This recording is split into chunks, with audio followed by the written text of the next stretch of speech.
Plein l'ado, et avec moi aujourd'hui, le Rav Eli Kling. Eli, bonjour. Bonjour, bonjour. Eli, Chemdat Adarom, ça fait combien de temps? Plus de 20 ans maintenant? On va commencer la 25e année. La 25e année, waouh, le temps passe vite. Un demi-siècle, un quart de siècle. C'est une institution. On va parler aujourd'hui de Chemdat Adarom, parce que Chemdat Adarom, c'est une institution. Oui. C'est une vraie institution, des centaines, des milliers. On a fait le compte récemment. Ouais. On a fait le compte récemment, il y a 646 anciennes qui sont passées par chez nous. 646 Batéab d'Israël, et qui, Hachem, font tous des petits-enfants et tout, des machins et tout, et donc il y a de la grande famille. Vous ne faites pas le style, le grand Shabbat, à la Chabad. On a pensé, mais il n'y a pas de place, on ne sait pas où faire. Voilà, pas de place, et il faut un budget le budget, on compte sur Kalita, mais la place, on n'a pas encore. Donc on va parler de Chemdat Adarom, parce qu'on a un thème, on a un fil rouge, et le fil rouge, c'est, on entend partout aujourd'hui, oui, les jeunes ont changé, la génération Y, ils ne pensent plus qu'à eux, ils ne pensent plus qu'à l'argent, ils ne pensent plus qu'à truc.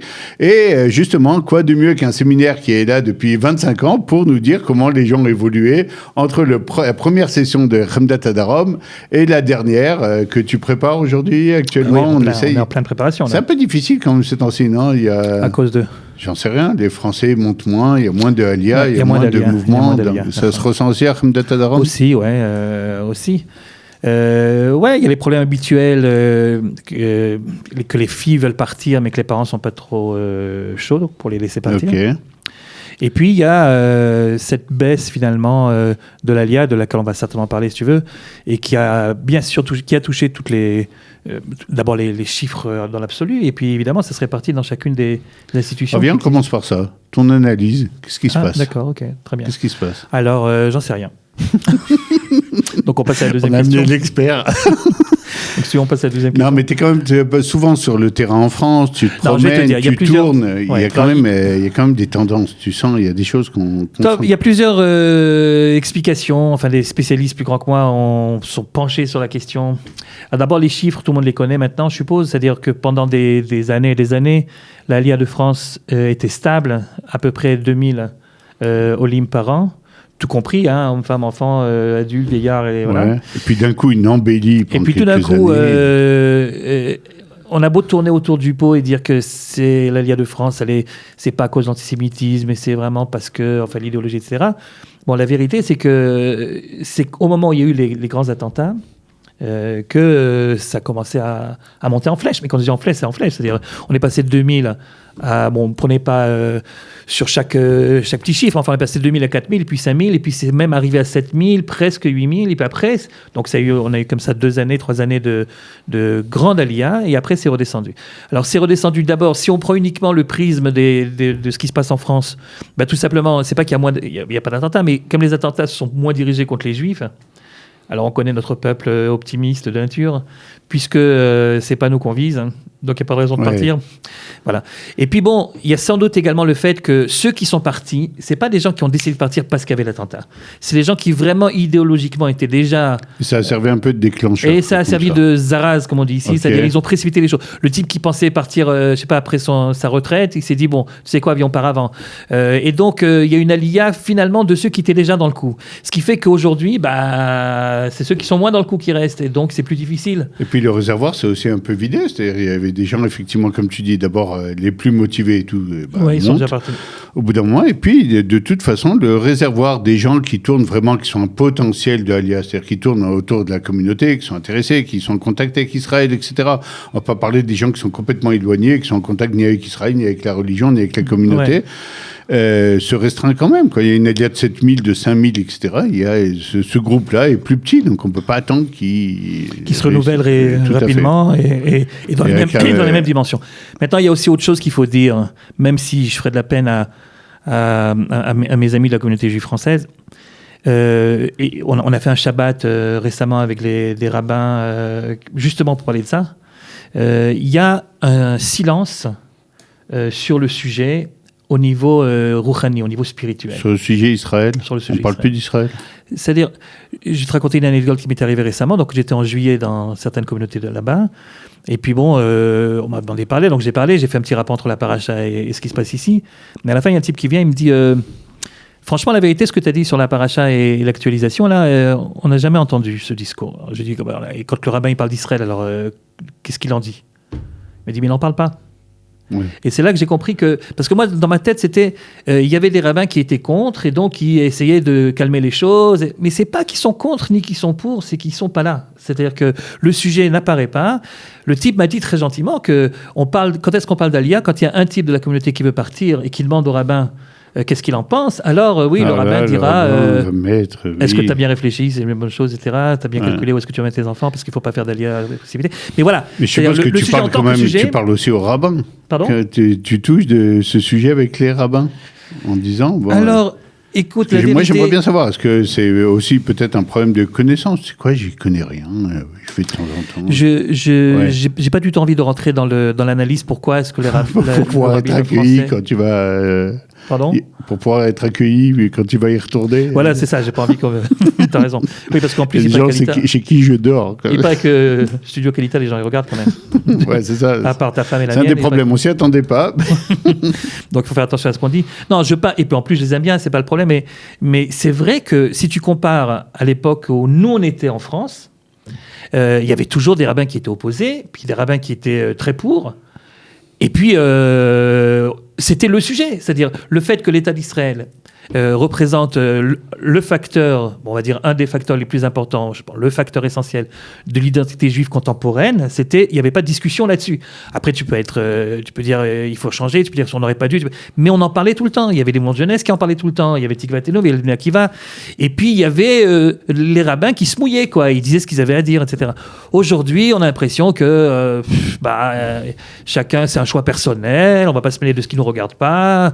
Là, c'est un mauvais exemple parce que c'était justement à l'époque quand j'étais encore très très jeune, mais enfin disons que ça a pris de l'ampleur, donc je vais te le raconter quand même. Tu voulais dire quelque chose? Non, vas-y, j'ai une question effectivement. Ouais. Mais alors il y a une fois j'étais même encore célibataire, pour te dire à quel point ça remonte loin. J'étais jeune et beau, et on était dans une communauté importante de la région parisienne, très importante de la région parisienne, et il y avait un rabbin très connu, et on a prié là-bas dimanche matin. Et après, on est allé chez lui, dans son bureau. Il nous expliquait un petit peu comment ça marchait, à son niveau par rapport. C'était surtout sur les relations entre lui et ses fidèles. Et puis il dit, regarde l'influence que je peux avoir sur mes fidèles. Devant nous, il prend le téléphone, il fait le numéro de téléphone de quelqu'un, et il lui dit, dis-moi Moshe, je t'ai pas vu à la tefila ce matin. Comment se fait-il? Et le type a dû lui raconter quelque chose, pourquoi il ne s'est pas réveillé. Et l'autre, le rabbin, lui dit, alors les tefilines, au moins, tu les as mises ou pas? Non, pas encore, mais je vais les mettre tout de suite. Et donc, il dit encore 2-3 trucs, il raccroche, il dit, tu vois, je téléphone, et je lui demande de mettre les tefilines, mais les tefilines. Alors, je lui dis, quand est-ce que tu lui as téléphoné pour lui dire, et alors l'Aliyah, ça se prépare? Grand silence dans le bureau, et puis après, il me regarde et il me dit, mais tu sais, partir ou pas partir en Israël, c'est très personnel. Très personnel. Donc le Rav en question pensait pas que c'était quelque chose de personnel, de mettre les tefilines ou pas. Là, pour lui, c'est normal que le rabbin s'insère dans la vie quotidienne de ses fidèles. Ça fait partie de son boulot. Mais est-ce que je dois continuer à vivre ici, ou bien est-ce que je dois penser à rejoindre l'aventure des Juifs qui sont partis en Israël? Il a l'impression que... Et c'était pas un rabbin qui contre, hein, c'est pas un rabbin qui est contre du tout. Mais bon, il voit pas ça comme faisant partie de son boulot. Et les rabbins qui pensaient comme ça, qui pensaient que ça fait partie du boulot, ils sont partis. Et voilà, je sais pas pourquoi il y en a... tu as touché au problème des rabbins, et on peut toucher aussi à un autre problème. Moi, j'ai discuté avec des jeunes dans mes voyages en France qui disent je vais aller faire 1 an. Mais là, c'est plus Israël ou Chemdat Adarom. Je vais à Londres, il y a un truc, il y a un programme sympa. Il n'y a même pas d'études, etc. Vraiment d'études Chol, quoi. Je fais 1 année à Londres pour apprendre, pour perfectionner mon anglais. De plus en plus, il y a un trend comme ça roule. Au Canada. Je vais ailleurs, au Canada, etc. Et je vais avoir une expérience sympa. Et effectivement, le truc, c'est, à la limite, je peux comparer ça à Israël 1 année avant, mais voilà, j'ai 3 options. Ouais, c'est ça. Il n'y a plus le truc, Israël, quoi. Eh ben, ça me rappelle, on était dans un des salons de vous savez, au Bac Bleu Blanc, ils font un salon Oui, tout à fait, ouais. Et donc, j'avais mon petit stand, et puis vient une jeune fille qui est en terminale, et qui me pose 2-3 questions, que je discute avec elle, et je dis, bon, t'as déjà pris une décision sur ce que tu fais l'année prochaine? Elle me dit, j'hésite entre le Canada et Israël. À ce moment-là, son directeur d'école passe, que je ne citerai pas, parce que là aussi, il faut que je rentre l'année prochaine chez lui. Oui, tout à fait. Donc, c'est un directeur qui n'est pas du tout dans une optique anti, mais voilà, il a grandi au Bnei Akiva, etc. Bon, bref, et donc il passe devant le stand, et moi, je suis très content de le voir passer, parce que je lui dis, tiens, je me dis, c'est une bonne occasion. Donc, je l'appelle, je lui dis, regarde, Regarde ce qu'elle est en train de me dire. Elle est en train de me dire qu'elle hésite entre le Canada et Israël. T'as pas quelque chose à dire là-dessus? Et lui, il me regarde, il la regarde, et puis il lui dit en le regardant dans les yeux, écoute ma fille, tu iras là où tu penses que ça t'apportera le plus au niveau de ton expérience personnelle. Bon, si c'est ça le message que tu donnes en tant que directeur d'école à tes jeunes filles ou à tes jeunes gens, bon, ben, où est-ce qu'elles vont entendre un autre son de cloche? Où est-ce qu'ils vont entendre un autre son de cloche? C'est-à-dire, il y a plus cette... enfin, je sais pas, moi, à mon époque, c'était... il y avait les fans d'Eretz Israël, on parlait que de ça, les yeux qui brillaient à chaque fois qu'on... Et puis, il y avait ceux qui avaient autre chose à faire dans la vie, mais ça faisait partie quand même du paysage, quoi. Alors, viens, on va reconnecter avec le sujet qu'on avait annoncé au départ. Tu vas nous faire... la première année de Khemdat, comment tu as lancé le truc et comment tu allé recruter pour la première année, parce qu'il fallait bien remplir le programme, ou essayer de le remplir comme on peut pour le démarrer. Et la dernière à laquelle tu as eu affaire, disons pas cette session qui arrive, mais la session que tu viens de passer là. Et raconte-nous un peu les différences entre les filles, les difficultés même à les recruter par rapport à avant, comment ton Nisayon, ton expérience, ça t'a permis de recruter plus facilement, mais comment en même temps cette concurrence des États-Unis, du Canada, de l'Angleterre, etc., joue aujourd'hui parce que, oui, mon avenir professionnel, mon CV, etc., etc. Tov, écoute, l'histoire... C'est un peu une question large, mais j'ai fait un peu exprès pour te laisser du devoir. Ok. Non, moi, ça me convient, les questions larges. Okay. Tout ce qui est large me convient. Très bien. On a un pantalon en coulisses que tu pourras essayer de... Bon, alors, écoute, ça a commencé un petit peu par hasard, comme chaque fois, ce genre de projet. En général, c'est comme ça. Il se trouve que je suis arrivé à Kfar Maimon. Là-bas, j'ai commencé à enseigner les premières années à la yeshiva, mais pas seulement à la yeshiva. Je me suis dit, il faut que je me fasse connaître. Et donc, j'ai accepté, chaque fois qu'ils me demandaient de faire un cours à droite à gauche, je donnais cours, des fois en me faisant payer, des fois sans me faire payer. Je me dis, voilà, il faut que les gens commencent à me connaître, sinon je ne vais pas pouvoir m'en sortir. Et puis finalement, parmi les endroits où je donnais cours, il y avait la Michlal Khemdat Adarom, qui ne s'appelait pas encore Khemdat Adarom. Et je donnais cours aux Israéliens de Tanakh, etc. C'était une école de formation de profs. Je te rappelle que Khemdat Adarom, jusqu'à aujourd'hui, c'est d'abord un truc israélien, un campus israélien, d'une école de formation d'enseignants, etc. Donc, dans ce cadre-là, je donnais cours. Et puis, il y avait un ami à moi, que tu connais, qui s'appelle Dan Bismuth, et qui se trouvait aussi à l'époque dans cette région-là, et qui me dit, écoute mon vieux, on a pensé à quelque chose, s'il y a des jeunes filles francophones qui arrivent à Khemdat Adarom, est-ce que tu serais prêt à leur donner aussi cours?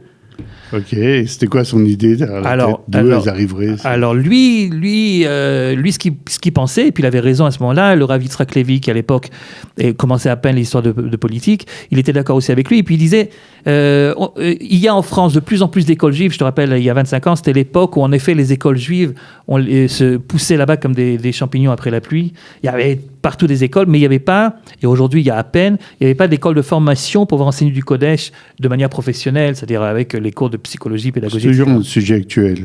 C'est toujours un sujet actuel d'essayer de refaire des formations pour les profs de Kodesh. Ouais.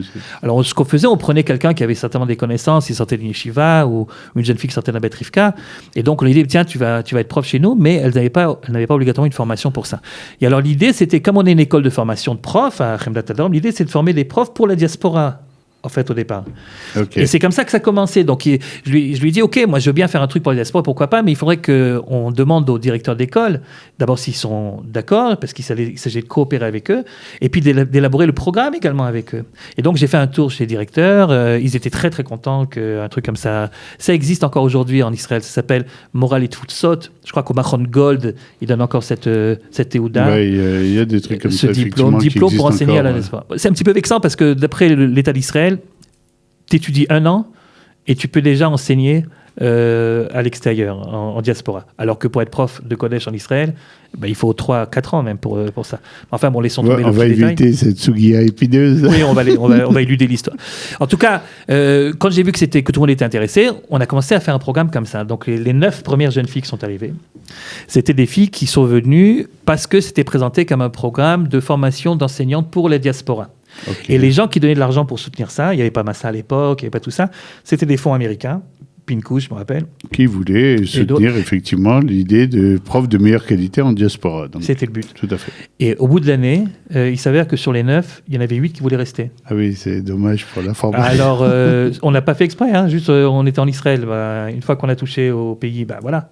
Alors, le type nous a dit, enfin le bonhomme qui donnait de l'argent, et bon, alors il y en a combien qui rentrent et dans quelles écoles elles sont... Et je vais payer au prorata. Et alors on lui a dit, écoute, comment te dire, elles ont compris qu'un an de formation, c'est peut-être pas suffisant, il faut encore une deuxième année, etc. Enfin, on a essayé de raconter un petit peu n'importe quoi pour qu'ils puissent donner encore de l'argent pour l'année suivante, quoi. Et ça a duré 3 ans. Pendant 3 ans, donc il nous a soutenus et chaque fois c'était, à un moment, la 3e année, il était tellement énervé qu'il a dit, il faut leur faire signer un papier avant qu'elles ne commencent le programme. Elles s'engagent à rentrer en France pour enseigner. J'ai dit ça, jusque-là, on peut pas faire ça. Mais le programme lui-même était un programme de didactique de l'enseignement. Il y avait, je me rappelle, Madame Picard à l'époque, Zichron Livracha, elle enseignait comment enseigner le Midrash, comment enseigner le Chumash. Il y avait Madame Ner, Zichron Livracha aussi, qui se déplaçait, qui nous apprenait didactique d'enseignement de l'histoire. Et il y avait toutes sortes de choses. Il y avait de la psychologie du développement de l'enfant, etc. Enfin, c'était un programme de formation d'enseignante pour la diaspora. À quel moment ça a commencé à bouger où vous ne pouviez plus raconter d'histoire aux donateurs? Parce que... Il fallait lui dire, écoute, elle reste. Voilà, au bout de 3 ans, il a vu les chiffres, hein, il a vu que le nombre d'effectifs augmentait, mais que le nombre des gens qui retournaient en France n'augmentait pas. Donc il s'est dit, écoute, c'est pas un programme de formation de profs, on raconte pas l'histoire, ou alors peut-être de profs pour Israël, j'en sais rien. Mais en tout cas, si c'est des profs pour Israël, va voir le Misrad Achinour. Si c'est une question de Aliyah, va voir tes copains à la Sornout, mais nous, on soutient plus. Et donc, il nous a coupé les fonds. Et puis, donc, on a en effet demandé d'abord au ministère de l'Éducation, et puis rapidement, ils nous ont dit, bon, laisse tomber, c'est pas exactement ça, c'est un problème d'intégration. Et donc, on est parti avec l'agence juive, et le programme a changé en fonction. C'est-à-dire que tout d'un coup, on a enlevé tout ce qui était didactique, pédagogie, etc. On a fait beaucoup plus d'ivrite, puisque si c'est un programme d'intégration, alors évidemment qu'il faut faire de l'ivrite, mais de l'ivrite, sérieusement, pas 4, 5, 8 heures, un ulpan. Donc, pratiquement dès la 5e, 6e année, les filles qui sortaient de chez moi, qui allaient en fac, me disaient, mais écoute, tu nous as dit qu'on avait un ulpan, mais on n'a que quelques heures d'hébreu, on comprend rien ce qui se passe. Et donc, j'ai pris une décision que ça soit vraiment une mechina, quoi. Parce qu'au début, je t'explique, au début, avec la barbe que j'ai, tu comprends, tu te dis, tu as des filles qui sont là pendant 1 an, on va leur enseigner le plus de Torah possible. T'avais la même J'avais un peu plus noir, surtout. Ok, oui. Mais c'était le principe, dans le principe, c'est la même chose. Donc je me suis dit, on se dit, bon, elles sont là pendant 1 an, on va leur donner le plus de Kodesh possible, parce qu'après, elles le feront plus, quoi. Alors, bon, l'ivrite, c'est bien gentil, mais de toute façon, elles apprendront sur le tas. C'était un petit peu la philosophie que j'avais. Mais ça n'a pas duré longtemps. Donc, dès que les filles ont commencé à me téléphoner en disant, écoute, on n'arrive pas à suivre à la fac, c'est pas normal, on n'a pas appris l'hébreu comme il faut, j'ai complètement changé l'histoire et j'ai décidé de faire un vrai ulpan. Vrai ulpan, ça veut dire 550 Massif, heures. Ouais. C'est le Misrad Achinour. C'est intensif. Voilà, tous les jours, il faut. Tous les jours. Un type qui fait son aliyah, il a droit à un ulpan payé par l'État. L'ulpan, ça consiste à 5 mois d'études, 5 jours par semaine, 5 heures par jour, 550 heures. C'est un ulpan tunisien, on appelle ça. Oui, et donc, bon, nous, comme on fait 555 heures, c'est l'ulpan tunisien. Là, c'est une petite différence. Oui, un petit peu. Alors, comme nous, on ne fait pas ça sur 5 mois, mais sur 8 mois, alors on n'est pas obligé de faire tous les jours, mais on fait quand même 3 matinées par semaine, de 8h30 à 13h. L'important étant de faire les 550 heures. Et on arrive aux 550 heures. Et c'est les profs de l'ulpan. Vous n'avez pas eu la surprise, au moins, une fois que vous avez fait un programme d'intégration, de voir les filles repartir pour enseigner en France? Parce que des fois, le juif...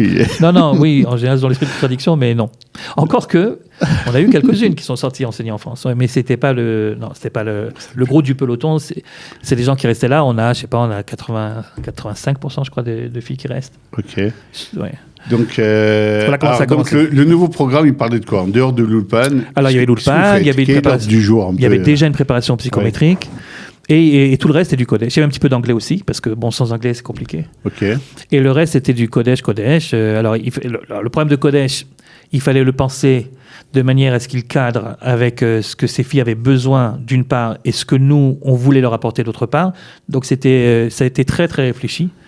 C'est pas qu'on a pris un prof, on lui a dit, écoute, qu'est-ce que tu sais enseigner? Yoshua, très bien, tu vas enseigner Yoshua. C'était vraiment, on a commencé par réfléchir qu'à ce qu'on voulait, et ensuite on a cherché les profs qui correspondaient plus ou moins. Et l'idée, c'était, bon, en 1 an, on n'arrive pas à faire grand-chose, en fait. OK. C'est parce que la Torah, c'est la Torah, quoi. C'est pas évident. Ouais. Et donc, on s'est dit, bon, ce qu'il faut, les objectifs, pour qu'ils soient raisonnables, c'est qu'à la fin de l'année, elles sachent se comprendre un petit peu qu'est-ce qui existe dans cet océan qu'on appelle les textes de Torah. C'est-à-dire qu'il faut que... Moi, ce que j'aimerais, c'est mettre des repères, une chronologie, que si par exemple... fabriquer le CLI pour qu'elle puisse recevoir maintenant, ensuite, massivement. Ouais. Si par exemple, elle se demande... Elle veut une explication rationnelle, pourquoi est-ce qu'on n'a pas le droit de mélanger le lait et la viande, par exemple, qu'elle sache que c'est chez le Ravirge qu'elles trouveront ce genre de choses. On n'a peut-être pas abordé le sujet en truc, mais elle devrait comprendre sur les... Voilà. Et bon, le reste également, c'était une forme également de leur montrer à quel point la Torah est actuelle, et à quel point ça peut... En étudiant la Torah, finalement, on se découvre soi-même. Enfin, il y a toutes ces idées qui devaient venir en application, qui devaient être appliquées, comme par exemple... Je donne un exemple au niveau de la halakha. La halakha, c'est toujours un sujet un petit peu ardu, quoi, parce que c'est sec. Quoi. Tu fais comme ça, tu fais pas comme ça. Mais d'un autre côté, si elles viennent un an dans un séminaire, c'est pour apprendre comment fonder une famille juive, et Kashrut, Shabbat, c'est incontournable. Alors, par exemple, nous, on a la chance d'avoir...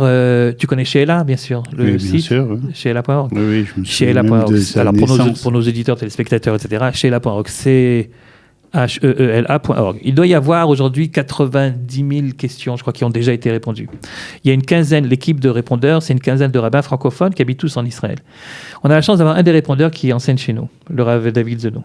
Alors, comme on a la Wi-Fi partout chez nous, alors ce qu'il fait, c'est qu'il rentre en classe, on allume l'Internet, on rentre sur Sheela, elle trouve une question, une vraie question posée par un internaute qui n'a pas encore été répondue, et elle dit au Rav Zenou, voilà, cette question-là, c'est celle-là qui nous intéresse. Et lui, la semaine d'après, il arrive avec tous les bouquins d'Halakha qui sont liés à ça, et ensemble, elles élaborent la réponse. Lorsqu'elle ait trouvé la réponse, il y en a une qui se dévoue pour la rédiger, on soumet la rédaction à Rav Zenou. Si elle est bonne... C'est complètement interactif chez vous. C'est... Très interactif. Et si c'est bon, on la place sur le site. Bon, alors évidemment, donc c'est elle qui répond, en fait, la vérité. Bon, on ne signe pas Chemdat Adarom à la réponse, on signe Rav Zenou, mais il met entre parenthèses HH, Chemdat Adarom. Comme ça, celles qui savent, elles savent, quoi. Bon, alors ça, c'est pour la halakha. Il y a la même chose pour la pensée juive, la même chose pour l'histoire juive. Alors, un truc que j'ai appris de Madame Neher, mais que moi, je suis un passionné d'histoire et voilà, c'est un truc qui me passionne. J'ai fait d'ailleurs mes diplômes universitaires, c'est en histoire. Et donc, pour moi, c'était évident qu'il fallait enseigner l'histoire juive également. Alors, il y a un cours d'histoire juive dans la semaine où on parle des 100 dernières années, depuis l'affaire Dreyfus à nos jours.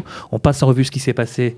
Il y a un livre de Neher, d'ailleurs. Il y a un livre de Neher, évidemment, qui sert énormément. C'est le ouais, puis aujourd'hui, on a tellement de documents un peu partout, donc c'est pas compliqué. Ouais. Et on passe en revue les différentes communautés, l'Afrique du Nord, l'Europe, les États-Unis, la Russie, Israël. Le principe qu'il y a derrière, c'est qu'on ne peut pas comprendre ce qui se passe aujourd'hui si tu ne sais pas ce qui s'est passé le siècle dernier. Et donc, ça fait partie du Kodesh aussi pour nous. Voilà. Tout ça nous permet de comprendre ce qu'il y a dans le programme de Chemdat Adarom, mais dès qu'on ouvre Facebook, on voit autre chose complètement. On voit des gens devant des sources d'eau en train de rigoler, des mecs déguisés, des filles qui ricanent. Et parce que c'est pas mais où est tout l'été? Bon, d'abord. La communication, oui, c'est en votre un type en train de travailler sur Sheela. Mais oui, c'est moins vendeur. Ouais, c'est moins vendeur. C'est moins vendeur. Ouais, donc elles adorent mettre les photos où elles ont réellement. C'est aussi les filles qui gèrent tout, le Facebook. Non, site. Facebook c'est moi. Les filles, elles gèrent Instagram plutôt. On a un compte Instagram, Chemdat Adarom. Le truc qui parle plus aux jeunes. Aux jeunes, elles sont toutes là-bas. Elles sont beaucoup moins. Facebook c'est pour les vieux, c'est pour toi. Oui, tout à fait. Oui, on ne trouve plus de jeunes là-bas. Il y a plus. Je suis presque le plus jeune. Elles sont toutes là. C'est bien pour moi, c'est bien quand même au niveau des parents, quoi. Tout à fait. Mais sinon c'est Instagram. Maintenant. Moi, personnellement, j'ai un compte Instagram, mais quelqu'un m'a dit, enfin tout le monde m'a dit en fait, que ça ne se fait pas du tout qu'un barbu, il demande de suivre telle ou telle jeune fille de terminale dans Instagram. Ça ne se fait pas du tout. Alors qu'à Facebook, on se demande d'être amis sans problème.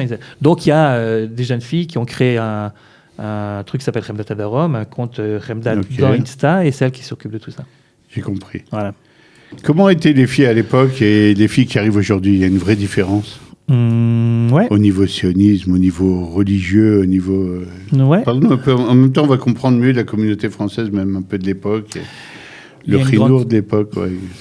Quelle est la différence? D'abord, à mon avis, il y a une différence sur le fond et il y a une différence sur la forme.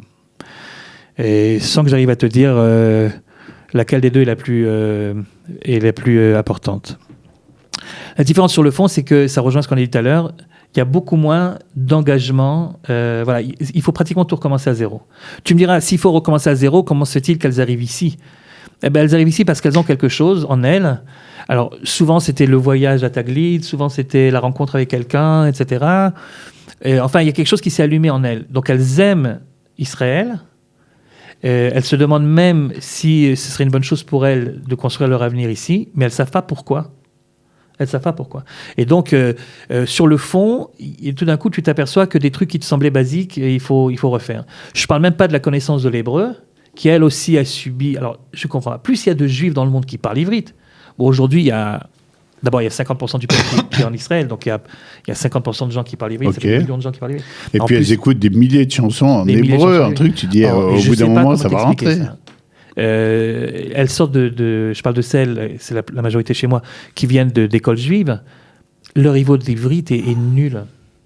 En gros, quoi. Oui, on se souvient à l'époque, quand même, quand un type sortait d'Yavne ou quoi, il avait eu Monsieur Ababou comme prof, il arrivait, il rentrait en Dalet ou en Ré, ici, à la fac. Et à Lucien de Hirsch, avec Madame Picard, justement, on apprenait ivrite béivrite. C'est-à-dire, et le Kodesh était en ivrite. Les gens sortaient de là, ils parlaient plus ou moins hébreu, ils se débrouillaient. Là, aujourd'hui, voilà, il faut recommencer pratiquement à zéro. Bon, j'exagère un petit peu, mais pratiquement à zéro. Bon, nous, on a la chance d'avoir suffisamment d'élèves pour faire 2 niveaux, donc chacun trouve son compte. Mais bon, mais c'est très symptomatique, c'est-à-dire, et au niveau de l'ivrite, elles ne sont pas investies, elles ont souvent pris espagnol en première langue, allemand, je sais pas, moi, si j'étais directeur d'école en France, j'exigerais que tout le monde prenne ivrite en première langue, c'est la moindre des choses. Allemand, c'est très juif. Oui, il y a une histoire longue avec l'Allemagne. Espagnol aussi. Non, c'est pas étranger, on n'est pas étranger à la culture allemande, c'est sûr. Non, voilà, bon, alors il y a ça, donc au niveau du fond, il y a tout d'un coup, tu as l'impression qu'il faut recommencer pratiquement à zéro. Au niveau des connaissances des textes, alors là aussi, ça serait... restreindre de plus en plus, je ne veux pas faire de généralisation parce qu'il y a école et école, etc. Bon, il y en a où on met plus l'accent, il y en a moins l'accent. Mais disons qu'en gros, quand même, par exemple, le nar, on le fait pratiquement nulle part. Le navi, quand les filles ne connaissent pas. L'histoire basique, elles connaissent très, très peu. Comprendre Rachi, c'est un exercice qu'elles n'ont plus. Et là, je vais arriver tout de suite au problème de la forme parce que c'est lié à ça. Ce qui fait que pas seulement en ivrite, même dans le Kodesh, on a l'impression qu'il y a un tas de choses qu'il faut reprendre à zéro. Et puis, il y a aussi ce qu'elles savent mais qu'elles ne devraient pas savoir. Par exemple par exemple... essayer de ne pas se mouiller trop, sans donner de nom, d'endroit, de lieu, de programme. Non, mais je veux dire, elles apprennent des midrashim, par exemple, mais personne ne leur a jamais dit que c'était un midrash et qu'il n'est pas écrit dans la Torah. Et c'est fondamental de faire cette différence-là. Donc elles sont persuadées que tous les midrashim sont des vérités historiques, ce qui n'est pas le cas. Et donc après, tu as toutes sortes de trucs qu'il faut, il faut redéfinir sans pour autant les braquer, sans pour autant les brusquer, parce que tu ne peux pas non plus casser ce qui fait le socle de leur émouna quand même. Donc, mais voilà, il y a un certain nombre de choses qu'il faut remettre à jour, quoi. Le midrash qui raconte que l'âne sur lequel Avram est arrivé pour faire la Hakeda, c'est le même âne qui a servi à Moshe pour amener sa famille de Midian en Égypte, avant la sortie d'Égypte. Et c'est sur ce même âne que le Mashiach arrivera. Ok. Figure-toi qu'il y a des gens qui pensent que c'est un vieil âne. Que c'est un vieil âne, caché quelque part. J'avais assisté une fois à l'époque à un cours. Pourquoi c'est un exemple qui me revient en tête? Parce que quand j'étais en stage de formation de prof en France, on m'avait envoyé dans une classe pour écouter un cours modèle. Et justement, c'était ce cours-là. Ce qu'il avait de modèle, le cours, c'est qu'il t'apprenait ce qu'il fallait surtout pas faire en classe. C'est aussi une manière d'être un cours modèle. Alors le type raconte cette histoire-là, tu vois, l'âne, c'est le même âne que le même âne, etc. Et là, il y a un gosse, je sais pas quel âge ils avaient, 12-13 ans, il y a un gosse qui fait « Mais monsieur, l'âne en question, il est où là maintenant ?» Alors il lui dit « il se prépare. Il est dans une grotte cachée. » Ah oui. Il n'avait pas préparé la question, du coup. Alors, il a commencé à improviser. Une grotte qui sert aussi un peu d'étable, parce que... Oui, peut-être aussi, ouais. En tout cas, une grotte cachée. Alors, l'autre, il fait, mais s'il est dans une grotte qui est tellement cachée que personne ne sait où c'est, le Mashiach, il va faire comment pour savoir où il est son âne? Il s'y connaît en grotte. C'est plus ou moins ce qu'il a dit. Il a dit que ce sera un miracle de l'époque messianique que le Mashiach... On n'est plus dans le midrash, on est dans la spéculation pure. On y va... Ouais, alors tu comprends... Il y a un autre gosse qui ça ne doit pas être évident, parce que comment tu vas dire à une fille, écoute ce que tu as appris, ou machin tout. Non, alors il faut savoir comment lui dire, etc. Délicat, elles ont 18 ans, elles sont prêtes, elles peuvent comprendre. On les traite un petit peu comme des adultes, quoi. C'est un petit peu le passage de l'époque où... quand je dis on les traite comme des adultes, ça veut dire que, par exemple, chez nous, il n'y a pas un seul son de cloche. C'est-à-dire que les rabbanim et les rabbaniot ont été choisis de telle sorte que chacun a sa sensibilité. on a un Rav Chabad qui donne le cours de Chassidut, et puis on a un bonhomme qui sort de la yeshiva des étudiants de Strasbourg, qui donne le cours de pensée juive. Je dis yeshiva des étudiants de Strasbourg sans être obligé de préciser davantage. Tout celui qui connaît la yeshiva des étudiants de Strasbourg sait que ça n'a rien à voir avec l'école Chabad. On a des rabbinim qui sortent de la mouvance Rav Kook jusqu'au bout des ongles. Et le Rav Zeno dont on parlait tout à l'heure, c'est quelqu'un qui est très attaché à tout ce qui est la culture séfarade, les halachot, les minhagim, etc. Donc il y a toutes sortes puis à moi, il y a toutes sortes de messages qui ne sont pas obligatoirement les mêmes d'un Rav à un autre. Et pour certaines filles, ça peut être perturbant. Mais moi, je pense que c'est au contraire très, très enrichissant. Et ça montre que Shivim Panim la Torah, que la Torah est plus riche que ce qu'on croit. Il y a une fille qui m'a dit, à la fin de l'année dernière, et pour moi, j'ai pris ça comme un grand compliment. Elle m'a dit, elle est arrivée au début, elle a fait un cursus d'école juive classique. Elle était dans les écoles pas plus ou moins Chabad. Elle était dans les écoles Chabad. Mais ça arrive, c'est pas à cause de Chabad ni de la méthode Chabad, mais ça arrive qu'il y a des gens qui accrochent pas. Donc elle n'avait pas accroché. Et donc elle est venue en disant, je suis venue à Chemdat parce que je laisse à Chemdat à Darom, je laisse à la Torah encore une année de chance. Comme ça qu'elle me dit, la première semaine, elle me dit, voilà, je suis venue, la Torah est tellement important pour moi que je suis pas prêt à tout laisser tomber avant de donner encore sa dernière chance. Okay. En sortant à la fin, elle m'a dit « Je vous remercie de m'avoir appris qu'il y a aussi d'autres manières de lire les textes. » Voilà. Et je pense que c'est un petit peu ça notre objectif et notre devoir. Je ne sais plus du tout quelle était la question. La question, c'est les filles d'aujourd'hui, par exemple, qu'est-ce qu'elles ont, quelles sont les caractéristiques qu'il n'y avait pas il y a 20 ou 25 ans? Bon, alors là, j'ai parlé aujourd'hui... Ouais. Donc là, j'ai parlé du... J'ai rattrapé le coup, c'était pas la question. C'est plus ou moins, oui. Non, mais... Une petite cabriole. Non, mais parce que c'est à cause de l'âge, on finit par oublier au fur et à mesure. Écoute, là, on a parlé du fond. Pour parler de la forme, donc, là, je crois que le fossé est très, très, très, très grand. Et là, je ne vais pas faire de chidushim, je vais pas t'apprendre quelque chose, mais on vit vraiment une génération de tout doit être... tout doit être dit tout de suite, tout doit être fort tout de suite. Il y a plus de patience. Il y a plus de patience. C'est très embêtant pour enseigner la Torah. La Torah, elle est basée sur la patience. Tu peux pas comprendre ce que le bonhomme a envie de te dire ou ce que le texte a envie de te dire si tu prends pas le temps de faire la première lecture, puis la deuxième un peu plus profonde, et puis la troisième en comparant des textes. Sinon, tu n'y arrives pas. Le natif de Vologine, il signait toutes ces lettres par Naftali Tzvi Yehuda Berlin, Ha'amus Be'avoda. Amos Be'avoda, il entendait celui qui prend le temps, il est pris dans son travail de comprendre l'étude. Aujourd'hui, avec les méthodes qu'on a, on est la dernière génération qui a vécu à une époque qui n'était pas Internet. Les enfants qui naissent maintenant, ils naissent dans ce monde-là. Moi, je pense que ça nous donne une énorme responsabilité parce qu'on est capable de voir certainement plus que d'autres quels sont les excès d'Internet qu'il faudrait absolument, si on a encore le temps, la possibilité, réparer. Mais ceux qui naissent dans ce monde-là, pour eux, les rigushim, comme on dit en hébreu, c'est-à-dire comment tu traduis rigushim, les sensations fortes, c'est leur manière d'avancer. C'est-à-dire s'il n'y a pas une sensation forte à chaque cours, alors le cours n'est pas bon. Et c'est très compliqué. C'est même presque contradictoire. En plus, elles aiment la Torah. Pourquoi? Pas tellement. Encore une fois, ça a l'air d'un réquisitoire contre les écoles juives. C'est pas du tout au contraire. Ils font un boulot extraordinaire. Mais si elles aiment la Torah, c'est pas parce qu'à l'école elles ont appris quelque chose qui leur a plu. C'est parce qu'en dehors de l'école, sur Internet, ou parce qu'elles sont allées à un shiur d'un des rabbanim un petit peu vedettes, elles sont sorties avec les yeux brillants en disant waouh. Ouais. Et c'est ça qu'elle veut retrouver. C'est aussi bien que la série. Oui, mais ça, c'est pas la Torah. Ça, c'est la Torah pour attirer les gens. C'est la pré-Torah. C'est ce qui est avant la Torah. Mais c'est pas la Torah elle-même. Et c'est très compliqué. C'est très compliqué de leur expliquer tout ça.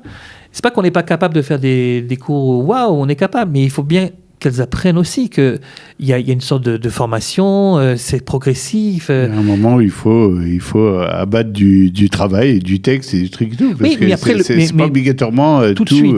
C'est pas obligatoire. Par contre, le waouh, il arrive. Mais il arrive après. À la fin de l'effort, au bout de l'effort. Mais si tu fais pas d'effort pour y arriver, c'est un problème parce qu'effectivement, moi, il y a mon fils qui s'est inscrit un jour sur un truc pour apprendre à être scénariste. Et les mecs disent, voilà, dans un film, si vous voulez avancer, soit la scène, elle apporte quelque chose à la Lila, à ce qui se passe, soit elle amène un élément nouveau. S'il n'y a pas ça, c'est-à-dire si un mec veut regarder une belle fleur ou un bel arbre et s'arrêter, ce qui arrive dans la nature et c'est des moments fantastiques, pas dans les films. On va perdre le bonhomme, on va perdre l'intérêt. Il faut qu'il se passe quelque chose pour nous le garder parce qu'il faut qu'il regarde la saison d'après et le truc. Et finalement, on a cette tarboute du wow. Quoi, il n'y a rien, il ne s'est rien passé. Ça fait 2 minutes que je regarde et le mec parle. Ça fait 2 minutes. Et finalement, ça empêche quelqu'un même d'écouter un cours, etc. S'il n'y a pas une relance. Ouais, bon, il y a les trucs du téléphone aussi qui sont devenus des vrais ordinateurs, etc. Alors, évidemment, chez nous, on ne rentre pas les téléphones en cours, c'est évident. Mais enfin, bon, il y a toute une culture comme ça qui est une culture où les besoins doivent absolument être satisfaits instantanément. Et c'est très compliqué, mais ce n'est pas seulement pour la Torah, c'est pour l'éducation en général, mais pour la Torah en particulier. Mais enfin bon, avec le temps, comme on a 1 an devant nous, enfin 8 mois, alors bon, c'est quand même pas perdu d'avance, C'est-à-dire avec le temps, on arrive à dévier un petit peu le truc, en espérant que ça leur servira pas seulement pour l'étude de la Torah, mais pour leur vie en général. Parce que finalement, c'est quand même ça le but numéro 1. Ok, le temps court, donc on va te laisser passer un petit appel aux gens. Tu es en France quand, la prochaine fois? Quand est-ce que tu J'étais en France quand? J'étais en France au mois de juillet, la dernière fois. Ouais, et tu retournes bientôt? Non, je retourne pas. Je retourne pas avant février, je pense. D'accord. Un petit appel pour les gens qui nous regardent, pour les jeunes filles qui se disent quand même, ça a l'air... Premièrement, ça serait très bien de prendre contact avec nous pour avoir d'autres renseignements, parce que là, évidemment, on l'a fait rapide. Mais d'abord, on a un site, chemdatadarom.com. Ensuite, on a des petits films, un dernier d'ailleurs qui vient de sortir et qui raconte un petit peu tout ça. Et puis, bon, il y a encore des places pour la rentrée. On est en septembre. En septembre, les facs ont déjà commencé en France. Souvent, des filles qui veulent aller en fac et puis elles s'aperçoivent que finalement, tout bien considéré, c'est quand même pas fait pour elles. Donc, si vous avez commencé une année dans quelque chose qui ne vous intéresse pas obligatoirement, qui n'est pas vraiment pour vous, c'est l'occasion d'essayer de sauver votre année en faisant un truc. Alors, il y a encore des places chez nous. C'est à la fois, donc, des études, on aura compris, des études de collège, et en même temps, une grande intégration dans la vie au pays. Il y a beaucoup d'efforts d'orientation également qui sont faits depuis le début, donc des conseillers d'orientation, des psychologues d'orientation. Ensuite, on les suit également pour la suite. Il y a plein de Shabbatot organisés à l'extérieur du campus. On va visiter des endroits où elle ne pourrait pas aller sans nous. C'est-à-dire, on ne va pas faire un Shabbat obligatoire à Natania, par exemple. On va dans un yishuv, dans un kibbutz, etc. Il y a des excursions un peu partout, et c'est là, en effet, que sur Facebook et sur Instagram, on peut voir les photos. Il y a beaucoup, beaucoup d'excursions, et c'est des excursions où on investit énormément. On investit en temps, en argent, et pour leur montrer autre chose qu'elles n'ont pas peut-être l'occasion. Même celles qui ont fait Taglit, pour leur faire découvrir des choses un petit peu nouvelles. Et puis, il y a une ambiance Remdad que je ne peux pas décrire parce que par définition, tant qu'on ne l'a pas vécu, on ne peut pas... Mais bon, en discutant avec les anciennes, elles seront certainement plus capables que moi d'expliquer qu'est-ce qui fait le secret. La prochaine fois, on les fait venir. Avec grand plaisir. Elles arrivent juste après les fêtes. Avec grand plaisir, mon cher Bernard.